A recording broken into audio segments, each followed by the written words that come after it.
I just took a shower and forgot to turn off the tap. But when the water flooded, the whole heaven exploded. There was an unprecedented flood. All the gods used their power to stop it. But the flood was too strong. The immortals ran out of energy. They had no choice but to ask the three great masters to help. Soon the golden dragon and the phoenix approached Taoist Sancheng and told him about the flood in heaven. At that moment, the three pristine ones realized he must have forgotten to turn off the tap in the shower. It turns out that the boy's real identity is the late emperor of heaven. But in his last life, after refining the heavenly court, he was greatly injured. He sealed his memories, so he had no choice but to put the heavenly court in the backyard. And for many years, he thought he was an ordinary person. It was only then that he remembered that he had forgotten to turn off the tap. He thought that the backyard was his grandpa's favorite place. Now that it's flooded, he won't be spared. So he packed his bags and went out to escape the storm. The golden dragon and the phoenix, they tried to stop him, but they were instantly knocked back by the boy's mighty pressure. And when grandpa turned off the tap, after dealing with the flood in heaven, the boy had already disappeared without a trace. In order to prevent this brat from causing trouble on earth, the three Qing Taoist ancestors asked the golden dragon and the phoenix to keep an eye on him and report back if there was anything wrong. It was his first time in a big city. He wanted to find a job with free food and accommodation, but he found a marriage certificate in his bag. He thought he'd be able to have a soft meal. He took out his mobile phone and was ready to take a ride.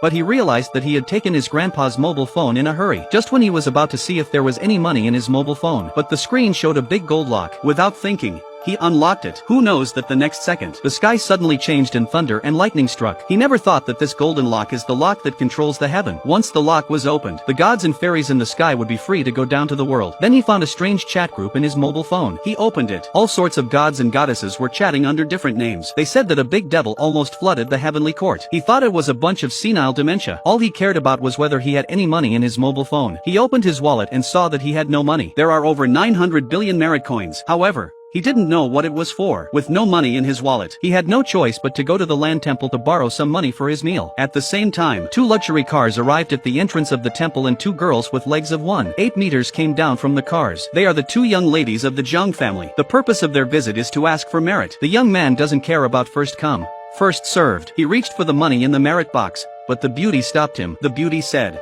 "Taking without telling is stealing. You can't take the money from the landlord." The phoenix and the golden dragon said that my young master is taking money from the landmaster. It's for the face of the landmaster. He wouldn't dare not to give it to him.